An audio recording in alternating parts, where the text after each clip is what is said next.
Estamos de vuelta, muchas gracias por acompañarnos. Lo había anunciado Perla, nos acompaña el ministro de Energía y Minas, Francisco Ismodes. El ministro Ismodes, muy buen día. Muy buenos Gracias días. por estar aquí. Gracias a ustedes por la invitación. Tiene muy poco tiempo, sin duda, en la cartera. Nos va a faltar más bien tiempo para profundizar en un sector tan grande, ¿no? Energía y minas. Estamos hablando de minería, estamos hablando de hidrocarburos y estamos hablando de electricidad. Y los resultados de lo que se hace también toman tiempo, ¿no? Son muchas medidas a mediano y largo plazo. Sin embargo, lo importante son las políticas que se trazan, ministro, y aquí se está recuperando un poco la inversión minera, que es una actividad fundamental, ¿no?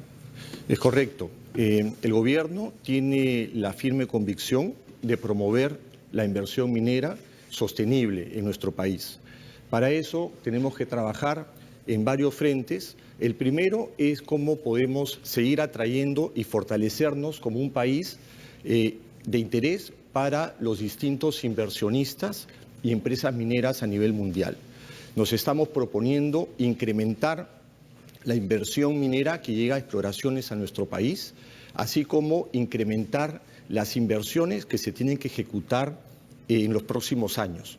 Ya tenemos en el 2018 un importante número de proyectos mineros identificados, que algunos ya empiezan a operar en el 2018 y otros lo van a hacer durante los siguientes 3 años, hasta el 2021. No obstante, consideramos que eso todavía tiene que ser incrementado. En un porcentaje nos hemos calculado aproximadamente un 50% adicionalmente a los 14.000 millones de dólares que ya están programados empezarse en los próximos 3 años. Pero la minería no podría ser exitosa en nuestro país si no tiene un enfoque en sostenibilidad. Y para eso nos hemos establecido al menos 3 pilares donde tenemos que trabajar muy fuerte. El primero es acercar el gobierno a las regiones y a las comunidades para poder estar en un espacio donde por años ha sido llenado específicamente por las empresas con las comunidades. Y el gobierno ha estado ausente en esos espacios y no ha sabido articular en la relación entre minería, empresas mineras y comunidades. Entonces el Estado tiene que ganar confianza y tiene que ganar credibilidad frente a la población y también frente a la empresa. ¿Y cómo se va a lograr eso, ministro? Porque muchas veces hemos visto que la comunicación falla o de pronto en las comunidades donde van a ingresar estos proyectos de extracción minera no son bien recibidos, justamente porque la población muchas veces no quiere que se atente, ¿no es cierto?, contra lo que ellos protegen, que son estas áreas naturales. Y es a veces también un poco de desconocimiento. Entonces, ¿cómo se va a manejar ese tema? Tenemos 3 iniciativas. La primera, que ya se ha iniciado en Moquegua, es formar un comité de coordinación intersectorial, que es un espacio permanente de reuniones periódicas donde las poblaciones, las comunidades que quieran manifestar sus inquietudes, sus preocupaciones, las vengan y las transmitan en ese espacio. Y que el gobierno pueda responder a esas preocupaciones en ese espacio sin dejar que estas preocupaciones queden sin ser resueltas o sin ser aclaradas o sin ser atendidas. En ese mismo espacio se va a hablar de desarrollo también. La falta de información o la falta de impulsar proyectos donde las comunidades puedan incluso participar con voz y voto en dónde se invierten los recursos que genera este sector tan importante para nuestro país. Muchas veces vemos, y ya se ha mencionado, y es posición de nuestro presidente y de nuestro premier, es que existe riqueza en el subsuelo y pobreza en la superficie. Y muchas veces, incluso cuando esa riqueza es extraída del subsuelo, tampoco se ve que haya un cambio de bienestar en la superficie. En estos comités debemos trabajar para que las comunidades también puedan opinar dónde se están invirtiendo esos fondos y que le generen beneficios concretos. Otro espacio que tenemos que promover es el espacio de construir una visión consensuada y descentralizada de la minería en nuestro país. Eso hasta ahora no se ha trabajado y eso es muy importante porque lo que tenemos que hacer es articular los distintos actores relacionados con la minería.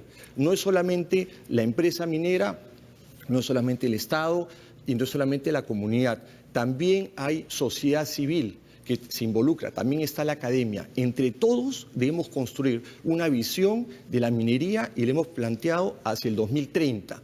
De esa forma podemos empezar a generar consensos alrededor de un sector tan importante para nuestro país. Bueno, hacia ese horizonte hay 58.000 millones de dólares, ¿no? En realidad pendientes, ¿no? Es decir, hay mucho dinero de por medio. Esto puede dinamizar mucho la economía, ministro.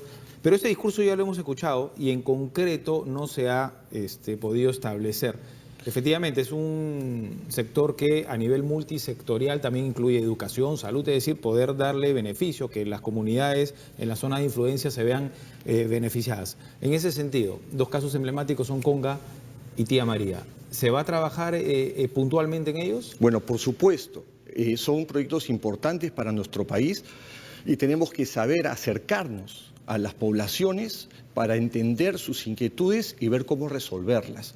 Por eso, como le mencionaba, en este tema de generar una visión compartida y consensuada del sector, estamos formando un centro de buenas prácticas, en principio de la minería, que después va a ser extendido también a hidrocarburos. Este centro de buenas prácticas lo que busca es contagiar al sector en general de cómo se puede hacer una minería, la minería que todos queremos, donde podamos tener claridad en el cuidado del ambiente, claridad en el desarrollo sostenible de las poblaciones, generándole bienestar. Este centro de buenas prácticas va a servir para involucrar a los distintos actores justamente con quienes se quiere crear esta visión consensuada. Y si me permiten, hay un tercer tema fundamental, que es un pilar adicional en este tema de sostenibilidad, que es la remediación de los pasivos ambientales existentes en nuestro país. A ese punto quiero llegar, ministro, porque ya han habido empresas que no han podido desarrollar o no han podido tener un desarrollo ambiental sostenible, ¿no es cierto? Que no han respetado ciertas reglas medioambientales, que no han tenido estos estándares y no se ha tenido el cuidado. Entonces, claro, la población tiene desconfianza y no le quiere volver a abrir la puerta a una empresa que no ha cumplido con ellos. ¿Cómo se va a actuar en ese punto? Por eso, el mayor rigor de aplicación de la ley a las empresas que no cumplan con sus obligaciones ambientales. ¿El mayor rigor qué significa? Aplicar la ley como se debe aplicar, ¿Cómo es sin contemplaciones, que las autoridades cumplan su rol. ¿Se le quita la licencia a la empresa? Si ¿Ya no puede extraer? Por supuesto, la norma te dice incluso suspensión o paralización de actividades, cancelaciones definitivas, pero primero lo que tenemos que hacer justamente es crear este espacio de diálogo dentro de estos comités de coordinación intersectorial, donde se van a poder aclarar las dudas en los temas ambientales. Ya OEFA, ya el Ministerio del Ambiente actúan con rigor cuando se identifican incumplimientos de la legislación.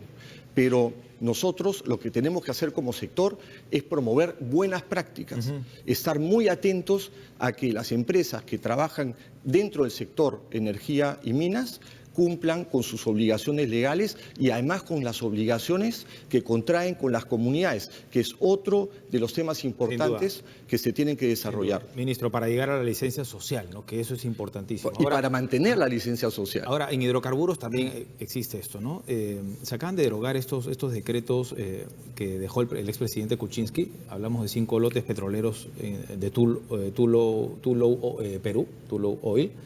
¿De qué manera va a afectar esto? Porque, claro, ahora sube la gasolina y automáticamente decimos, no, es el impuesto selectivo al consumo, cuando en realidad hay otros factores. Por ejemplo, ¿no? El hecho que haya subido tanto el petróleo, el hecho que en realidad importemos el petróleo ligero y exportemos el pesado, ¿no? Y en ese sentido falta y sin duda inversión en el sector. No sé en qué situación está la refinería de Talara, por ejemplo, ¿no? ¿Qué va a pasar de aquí en más? Bueno, ese es un gobierno, como he mencionado, que promueve las inversiones. Inversiones con sostenibilidad. En el caso de estos lotes petroleros del norte, lo único que ha hecho el gobierno es quitar su autorización de firma al contrato. Y le ha dicho a Perú Petro, que es la encargada de promover esta actividad de hidrocarburos y de otorgar los lotes, que prepare un mejor proceso de participación ciudadana. Porque en lo personal, yo mismo he estado en el norte conversando con actores que están relacionados a esta futura actividad que se haría en el norte, específicamente en estos 5 lotes, y tenían desconocimiento de las actividades que se iban a desarrollar. Es decir, no se ha hecho un proceso adecuado de participación y de información a la ciudadanía que permita que se conozca los alcances de estas actividades. Entonces, nosotros promovemos la actividad de hidrocarburos y lo único que hemos hecho es decirle a Perupetro que mejore su proceso de participación ciudadana. Nosotros no nos hemos metido, porque no nos corresponde, en los acuerdos que Perupetro haya tomado con la empresa Tulo. Es más, la empresa Tulo ya nos ha enviado una comunicación a Perupetro confirmando su interés en continuar con este proceso. Claro, y esperar a que Perupetro, que es la que en esta etapa le corresponde, mejore su proceso de participación ciudadana, apoyándolo. Así es. Lo que tiene que hacer Perupetro es mejorar su proceso de participación ciudadana. Nosotros no hemos hecho más que eso, entonces nosotros no estamos atentando, por el contrario, existen varios contratos petroleros paralizados por problemas sociales. ¿De qué nos sirve seguir adelante contra la opinión mayoritaria de la población, insistir en esos contratos tal como estaban en la parte de información, cuando después van a tener un problema en que no van a poder seguir avanzando? La opinión mayoritaria de la población siente que los precios de los alimentos de primera necesidad han subido, ¿no? Uno va al mercado y las cosas han subido, eso es una realidad. Y está chocando con el bolsillo de la gente. Entonces yo me pregunto, si ya se sabía que el precio internacional del petróleo estaba elevado, ¿era prudente, oportuno incrementar el ISC, el impuesto selectivo al consumo? Bueno, esas son políticas que han sido muy bien estudiadas por el Ministerio de Economía y Finanzas. Corresponde a ellos evaluar esta situación. El presidente ha dicho también que es probable dar un paso hacia atrás y dejarlo sin efecto. Eso me imagino que es el presidente el que lo está evaluando con el Ministerio de Economía y Finanzas. Bueno, nos ha quedado corto el tiempo, lo señalamos de un comienzo, ministro. Gracias por haber venido. En realidad, nos gustaría tenerlo nuevamente aquí, porque recién además tiene 2 meses nomás en la cartera y el sector es muy amplio. Podríamos hablar de energías limpias, por ejemplo, y en realidad de estrategia energética, ¿no? Que es un tema muy profundo para llegar a esto, ¿no? Y no estar quejándonos por el alza de la gasolina. El embajador de China ha anunciado también una importante inversión. Es correcto, así es. Esto va para... Explíquenos un poquito, brevemente. Bueno, esa es la inversión, en principio, fue el anuncio que se hizo con la empresa Chinalco por su ampliación de Toromocho, que son 1.300 millones, que empezaría en los próximos 2 años aún. Y que efectivamente junto con esa inversión hay otras mineras también que están en proceso, como la ampliación de Marcona de Shougán, y que eso definitivamente es parte de lo que queremos promover, como hemos dicho, con sostenibilidad, con diálogo, que es la parte básica para poder seguir avanzando y con esta visión de consenso alrededor de la minería en nuestro país. Muchas gracias. Gracias al ministro de Energía y Minas, Francisco Ismodes.